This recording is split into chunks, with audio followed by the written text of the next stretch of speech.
America in the early 1970s was loud in ways that had nothing to do with music. It was loud with ego, with pride, with men trying to prove something to the world and to themselves. Stadiums shook. Cameras rolled. And in the center of all that noise stood boxing, not just as a sport, but as a final test of masculinity. The heavyweight champion wasn't simply the best fighter. He was the most feared man alive. Strength had a hierarchy, and at the top of that hierarchy stood Joe Frazier. Frazier didn't need poetry. He didn't need explanations. His pressure spoke for him. Every step forward was a question with only one acceptable answer. His left hook wasn't just a punch. It was a signature, a declaration, a reminder that power could be simple and still be absolute. He had dropped Muhammad Ali. That fact alone was enough to silence rooms. In boxing circles, the discussion wasn't about whether Joe Frazier was dangerous. It was about how long you could survive once he decided to walk you down. At the same time, in a completely different world, another name was echoing through America, but for very different reasons. Bruce Lee wasn't filling stadiums. He wasn't wearing belts. He wasn't being called the most feared man in the world. To the public, he was a movie star, a martial artist, a philosopher with fast hands and fast words. Entertaining, impressive, but safely contained within cinema screens. To boxers, he wasn't even part of the conversation. He existed outside the system. And to systems, outsiders are either ignored or quietly monitored. Bruce Lee didn't look at fighting the way boxing did. He wasn't interested in rounds or judges or gloves. His obsession was efficiency. What worked when things fell apart? What survived when rules disappeared? He studied styles the way engineers study structures, not to admire them, but to find where they bend. Boxing fascinated him, not because of its rituals, but because of its habits. Pressure fighters especially interested him. Men who move forward relentlessly often believe forward motion itself is control. Bruce Lee questioned that belief. He used to say that when someone commits fully to one direction, they give up awareness in others. Pressure creates dominance, but it also creates predictability. And predictability, in real encounters, is an invitation. These ideas were uncomfortable for traditionalists. Boxers believed pressure was purity. Martial artists believed forms were sacred. Bruce Lee rejected both. He respected skill, but he distrusted rigidity. That distrust made him dangerous in a way that didn't show up on scorecards. This is where the story begins to slip out of official history. There was no press release. No ticket sale. No cameras waiting. Because what was about to happen couldn't exist in public without shaking too many assumptions. Somewhere away from the noise, a private meeting was arranged. Not a fight. Not a challenge. Just curiosity. Two worlds brushing against each other in a closed room.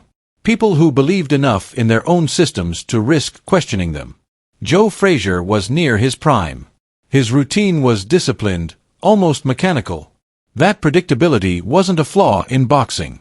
It was its strength. Repeatable excellence. Pressure applied until something breaks. His camp viewed this meeting casually. A chance to indulge a curious movie star. Nothing more. Bruce Lee, on the other hand, approached it differently. He didn't come to prove superiority. He came to observe. To test whether pressure, when removed from its rules, still held the same authority. When both men arrived, there was no tension in the way people expect tension. No staring contest. No trash talk. Just silence. Fighters recognize fighters not by words, but by details. Posture. Breathing. The way weight settles into the floor. Bruce Lee noticed everything. Joe Frazier noticed enough. They talked first. Training. Conditioning. Joe's camp spoke proudly about stamina, about relentless forward motion, about how pressure suffocates opponents mentally long before it does physically. Bruce Lee listened. He always did. He didn't interrupt. He asked questions, but never the obvious ones. At one point, he asked how a pressure fighter maintains awareness when constantly advancing. It sounded like casual curiosity, but it was the kind of question that lingers in the back of the mind. Then they moved. No gloves. No bell. Just space. Joe Frazier did what Joe Frazier always did. He moved forward. Not aggressively, not explosively, just steadily. A forward gravity that forces decisions. Bruce Lee didn't retreat straight back. He never did. He shifted slightly offline. A few inches. Sometimes less. Movements so subtle they wouldn't register on camera without slow motion. But those inches mattered. Each step Joe took forward landed just slightly misaligned. At first, it looked like nothing. Light movement. Reading distance. Some in Frazier's camp thought Bruce Lee was being cautious. Avoiding engagement. But avoidance has tension. Fear shows itself. Bruce Lee's movement was calm. Precise. He wasn't reacting. He was placing himself. No one was using power. This wasn't about damage. It was about information. Joe didn't want to reveal his full strength. Bruce didn't want to reveal his speed. They were both reading. But they were reading different things. Joe was reading range and balance. Bruce was reading habit. As the minutes passed, Joe's pressure naturally increased. Not consciously. Instinctively. Pressure fighters don't decide to apply pressure. They return to it when things feel uncertain. Bruce sensed the shift immediately. When a fighter stops thinking and lets routine take over, patterns emerge. Bruce had built his entire philosophy around this moment. Joe rolled his shoulders slightly. Shifted his weight forward. It wasn't a punch. It was the intention of a punch. Signals that trained eyes see long before hands move. Bruce didn't block. He didn't retreat. He stepped half a step inward and off to the side. The kind of movement that doesn't look dramatic, but changes everything. And then something happened that made the room go quiet. Bruce Lee didn't strike. He reached out lightly, almost gently, and touched Joe Frazier near the ribs. Not a hit. A touch. Soft enough to be harmless. Heavy enough to be unmistakable. The message wasn't physical. It was conceptual. You were open here. Joe adjusted instantly. Professionals do that. He understood what that touch represented. The pressure eased, not because he was afraid, but because something didn't align with expectation. He began cutting angles instead of walking straight forward, trying to close space differently. This was familiar territory for heavyweights. Strength closes gaps eventually. Bruce Lee didn't confront strength. He guided it. Joe moved in again, slightly more assertive. Bruce didn't strike again. This time his fingers brushed near the neck. Like controlled. Almost clinical. Anyone watching understood what that meant. The neck isn't about power. It's about timing. About angle. About decisions made too late. What unsettled the room wasn't the touches themselves. It was Bruce Lee's face. No tension. No aggression. No adrenaline spike. He looked as calm as if he were explaining something rather than demonstrating it. Pressure fighters feed on intensity. When intensity isn't mirrored, it destabilizes rhythm. Joe never threw a full punch. And that matters. This wasn't about knocking someone out. This was about understanding something new. And understanding arrived quickly. The exchange lasted seconds. Maybe less than a minute. But time isn't measured the same way in moments like this. Silence filled the room, heavy and uncomfortable. No one clapped. No one laughed it off. Because this wasn't a game. It was a language clash. There was no winner. No loser. But something collapsed quietly. The assumption that pressure alone dictates outcomes outside structured rules. And something else was born. The understanding that pressure, when predictable, carries its own exposure. Joe loosened his stance slowly. Not in defeat. In thought. His face showed confusion, not anger. Curiosity, not frustration. Bruce Lee returned to neutral posture as if nothing significant had occurred. That normalcy disturbed people more than any dramatic exchange would have. Drama is easy to categorize. Clarity is not. No one wanted to ask the obvious question. What if this had no gloves? What if this wasn't practice? Those questions stayed unspoken because speaking them would challenge too much. Boxing relies on hierarchy. Champion at the top. Clear order. This encounter didn't fit into that structure. Joe Frazier broke the silence with a question. Not about power. Not about strength. About timing. That single question revealed everything. He understood that what had just happened wasn't about physical dominance. It was about perception. Bruce Lee answered simply. Timing isn't speed. It's acting before your opponent finishes deciding.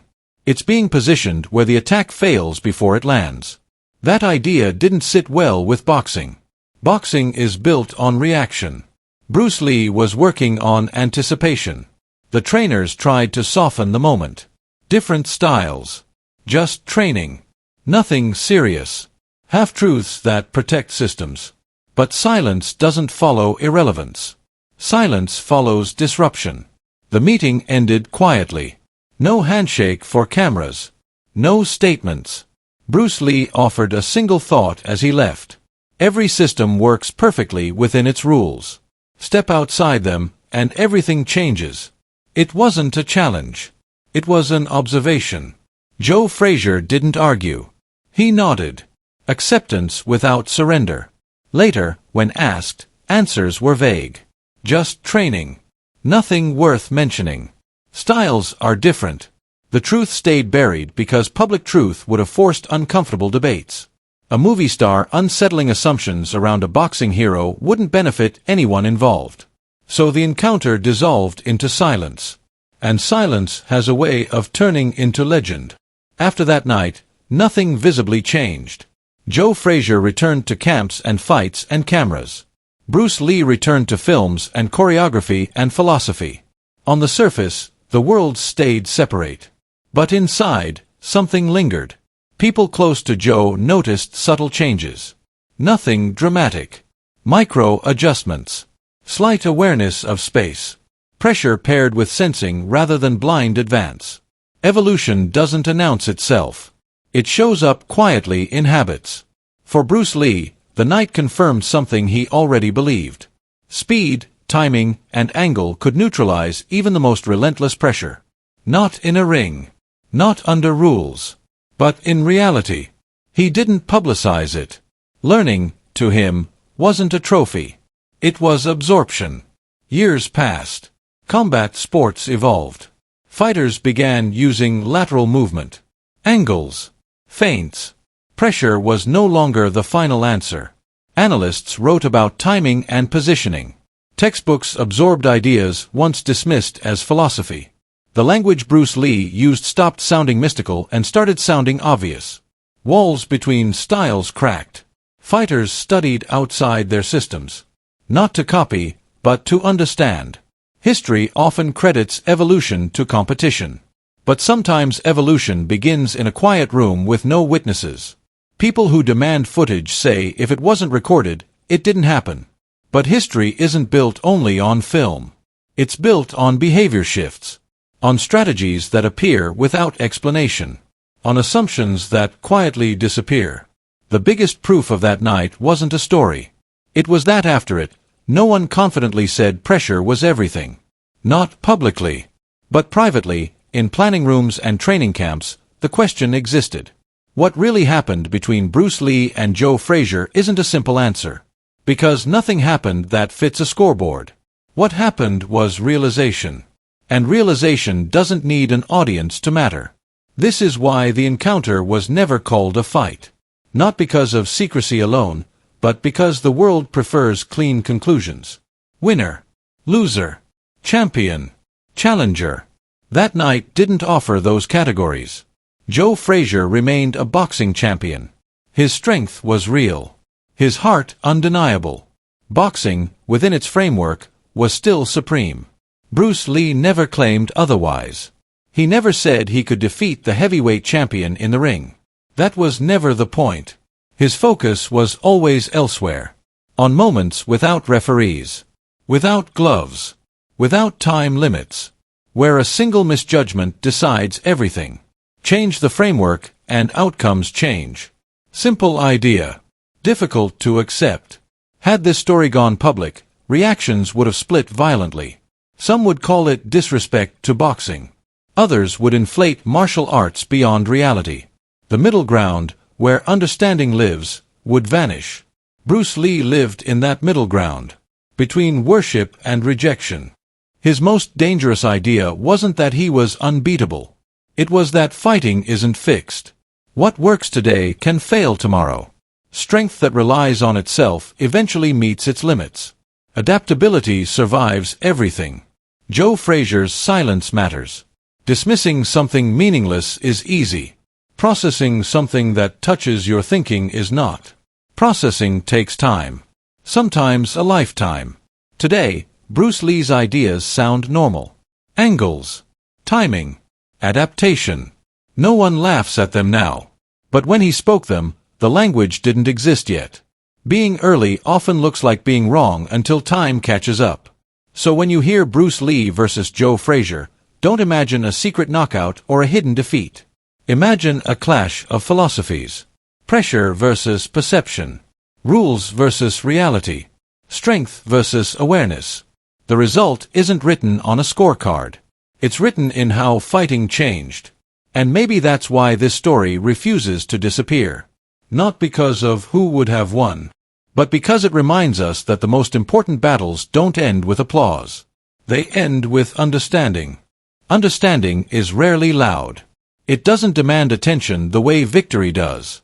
It doesn't announce itself with raised hands or flashing cameras. It settles quietly, reshaping instincts long after the moment passes. That is why stories like this survive without proof.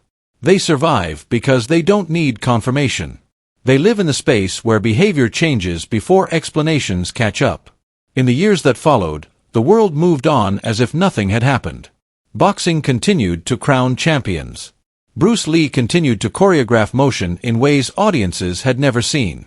But beneath the surface, the separation between sport and real fighting began to blur. Not suddenly. Not dramatically. Just enough to be noticed by those who paid attention. Fighters began to ask different questions. Not just how hard someone could hit, but when. Not just how much pressure could be applied, but from what angle. Pressure was still respected, but it was no longer worshipped. It became one tool among many. And tools, once understood, lose their mystery. What made Bruce Lee unsettling wasn't that he rejected boxing. It was that he understood it too well to accept it blindly. He saw boxing as an environment that rewarded specific behaviors under specific conditions. Remove those conditions, and the behavior had to adapt or fail. That idea threatens every system built on certainty. Joe Frazier represented certainty. He was proof that discipline, repetition, and relentless forward motion could dominate the best in the world. That truth didn't disappear after one quiet encounter. But it gained context. And context changes how truths are used. It's important to understand that this story isn't about diminishing Joe Frazier. He didn't lose anything that night. His achievements remained intact. His legacy untouched. What shifted wasn't his status. It was perception. The understanding that even the most powerful systems have boundaries. Bruce Lee never tried to step inside boxing's boundaries. He stepped around them. That's why the comparison between the two men was always misunderstood. People wanted a fight. Bruce wanted insight. Joe wanted clarity. Neither wanted spectacle. The world prefers spectacle because spectacle simplifies. It gives clean answers. Heroes and villains. Winners and losers. But reality rarely offers that comfort. Reality offers trade-offs. Conditions. Variables. Bruce Lee lived in those variables. He trained for uncertainty, not control. That mindset is difficult to market. It doesn't sell belts or tickets. It sells awareness. And awareness is personal. It can't be awarded. It has to be earned. The reason this story resurfaces again and again isn't because people believe it happened exactly as described. It's because they sense that something like it could have happened. That in a quiet room, without rules, assumptions behave differently. And that possibility is enough to unsettle fixed beliefs. Modern combat sports unknowingly pay tribute to this idea every day. Fighters circle instead of marching straight ahead. They angle off instead of absorbing pressure. They break rhythm instead of feeding it. What was once dismissed as philosophy is now strategy. But back then, it was lonely. Bruce Lee stood between worlds. Too unconventional for traditional martial artists. Too philosophical for boxers. Too practical for purists. He wasn't interested in preserving systems. He was interested in preserving effectiveness. And effectiveness doesn't care about tradition. Joe Frazier belonged to a world that valued clarity. Train harder. Push forward. Break resistance. That world made sense. It produced champions. But it didn't explain everything. And what it couldn't explain, it quietly avoided. That avoidance wasn't cowardice. It was protection. Systems protect themselves by narrowing the conversation. By defining what counts as relevant. Bruce Lee expanded the conversation beyond comfort. This is why silence followed the encounter. Not because it was meaningless, but because it was inconvenient. Talking about it openly would have required boxing to admit limits. And no dominant system does that willingly. Silence allowed everyone to return to their roles. Champion. Movie star. Trainer. Analyst. But silence also allowed the idea to spread without resistance. Quietly. Invisibly. Into training philosophies and tactical choices. When people say that if something isn't recorded, it didn't happen, they misunderstand how influence works. Influence doesn't need evidence. It needs adoption. And adoption often happens without attribution. No one needed to say Bruce Lee was right. They just needed to start moving differently. That is how ideas win without confrontation. The fascination with this story isn't rooted in violence. It's rooted in humility. The unsettling realization that certainty is fragile. That strength depends on context. That dominance is conditional. Joe Frazier understood that better than most. A true professional knows when something challenges him not physically, but mentally. He didn't dismiss it. He didn't exaggerate it. He absorbed it. That response says more than any public statement ever could. Bruce Lee didn't chase validation because he didn't need it. His work wasn't aimed at proving superiority. It was aimed at refining truth. Truth, to him, wasn't static. It moved. It adapted. It responded. That is why this story refuses to resolve cleanly. Because resolution would require choosing sides. And choosing sides would miss the point. This was never about who would win. It was about what happens when two complete systems brush against each other without the safety net of rules. What happens when habit meets awareness? When force meets timing? When certainty meets curiosity? The answer isn't dramatic. It's subtle. And subtlety is uncomfortable in a world that prefers extremes. Perhaps that's why this encounter was never officially acknowledged. Not because it threatened reputations, but because it threatened simplicity. It suggested that reality is layered. That context matters. That mastery in one domain doesn't guarantee dominance in all. Those ideas don't fit neatly into headlines. So the story survived where it could. In whispers. In changed footwork. In altered strategies. In questions asked privately instead of statements made publicly. And every time it resurfaces, it carries the same quiet reminder. That real understanding doesn't announce itself. It doesn't need witnesses. It doesn't demand agreement. It simply waits. Because when the world is ready, understanding always finds its way forward. It waits because time is its ally. Time softens resistance. What feels threatening in one era feels obvious in the next. The ideas that once unsettled rooms eventually become common language, stripped of their origin, absorbed into routine. That is how the most disruptive truths survive. They stop being controversial and start being practical. This is why no one ever needed to confirm the details of that night. Confirmation would have reduced it to an event. And events fade. What mattered was the shift it represented.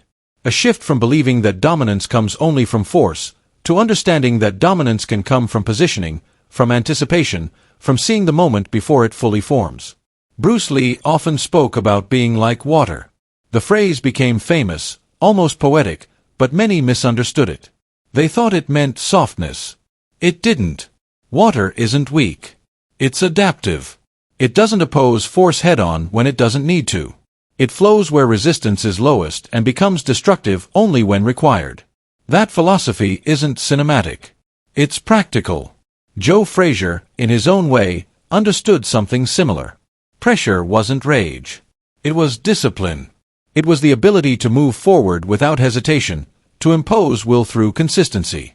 That mindset creates champions. But even champions eventually face moments where discipline alone isn't enough. Where awareness determines survival.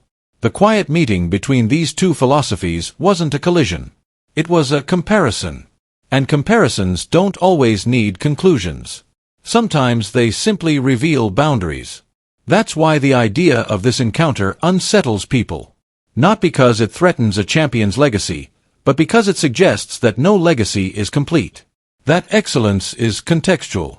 That mastery is never finished. People want clean hierarchies because hierarchies feel safe. They tell us who is on top, who is superior, who deserves admiration.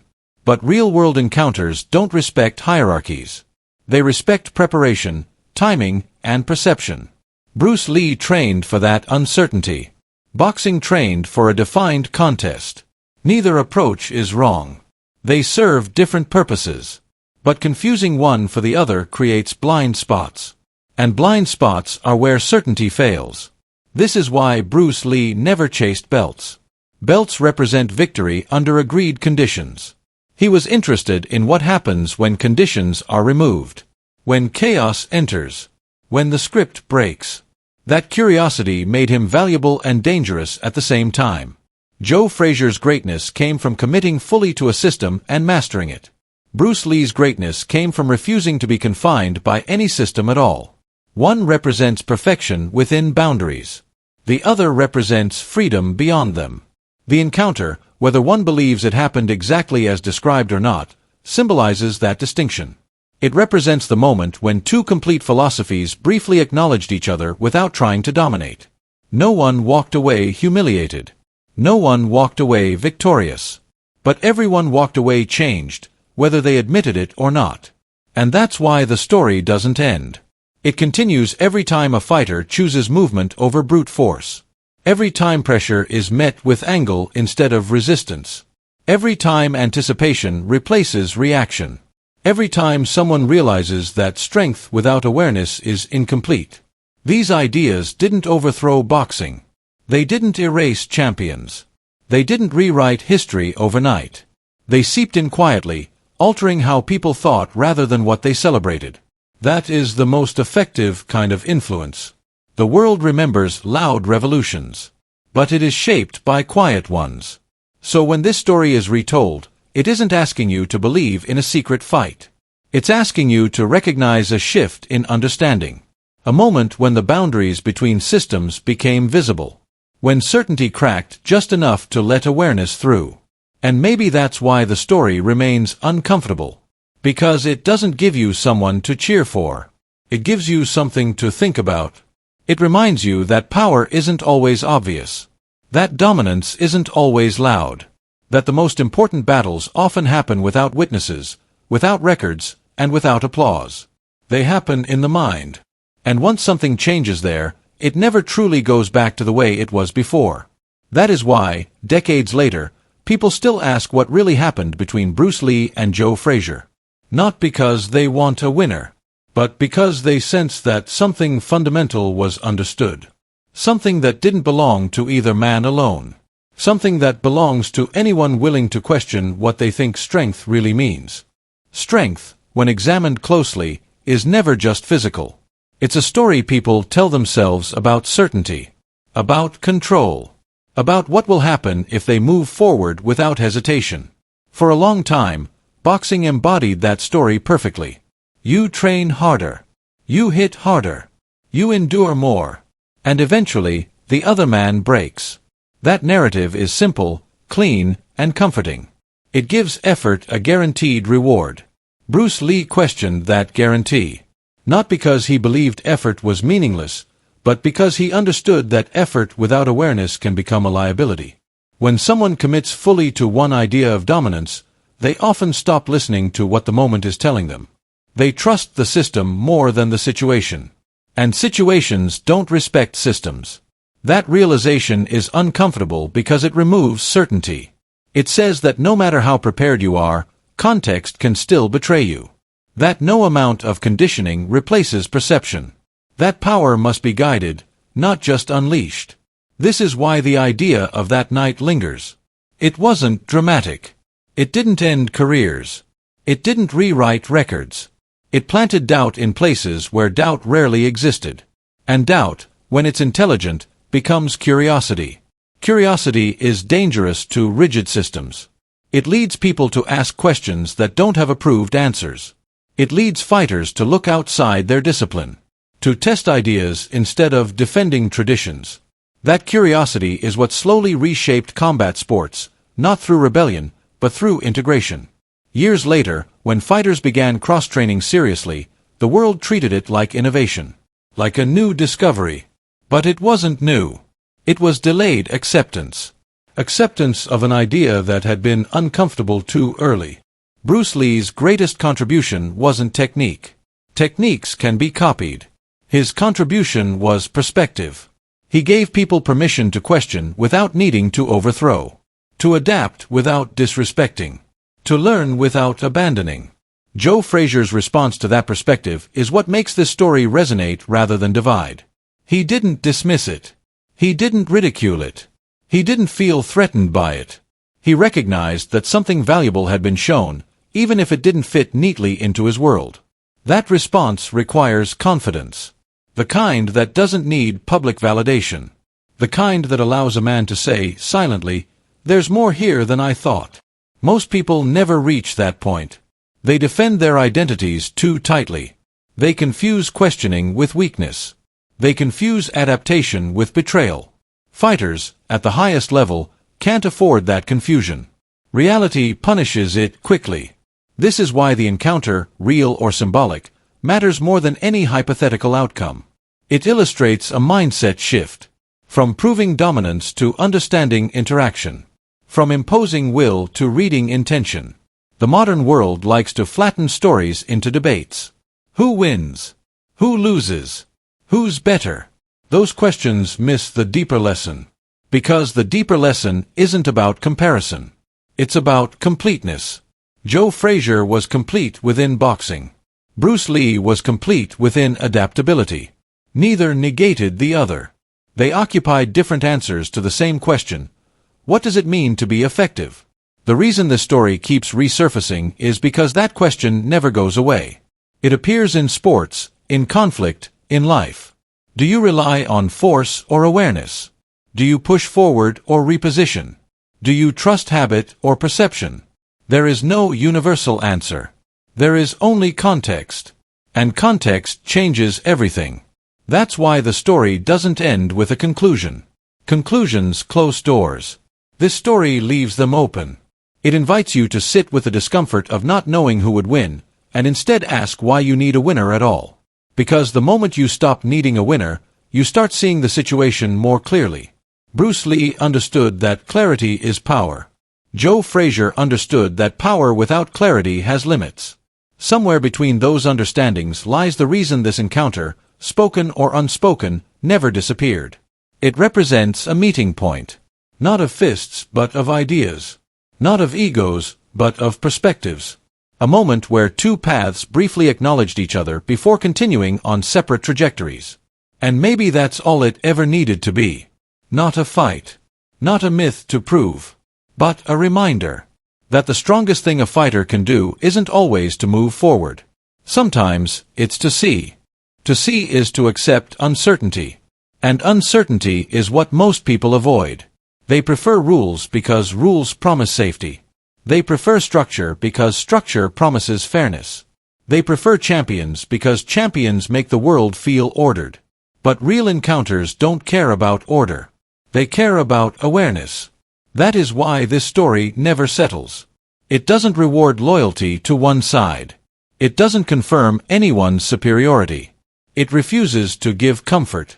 Instead, it leaves behind a quiet tension, the kind that forces reflection rather than applause. If there had been a clear winner, the story would have died long ago. It would have been archived, debated, dismissed. Winners end conversations. Understanding begins them. And this story exists because it never ended. Somewhere along the way, people stopped asking who would win and started asking what matters when winning isn't guaranteed. That shift is subtle, but it's irreversible. Once you see that strength depends on context, you can't unsee it. Once you understand that systems have limits, blind faith disappears. The room where that meeting allegedly took place doesn't matter anymore. The absence of footage doesn't weaken the story. It strengthens it. Because the truth it points to doesn't need proof. It shows up every time certainty fails. Every time pressure meets something it can't crush. Every time force is redirected instead of resisted. This is why the idea of that night continues to echo. Not as a rumor, but as a reminder. A reminder that mastery isn't about dominance alone. It's about adaptability. About reading before reacting. About choosing position over collision. In the end, nothing was taken from anyone. No legacy was diminished. No crown was questioned. But something was quietly added to the collective understanding of what fighting really is. And that addition changed everything. Not loudly. Not publicly. But permanently.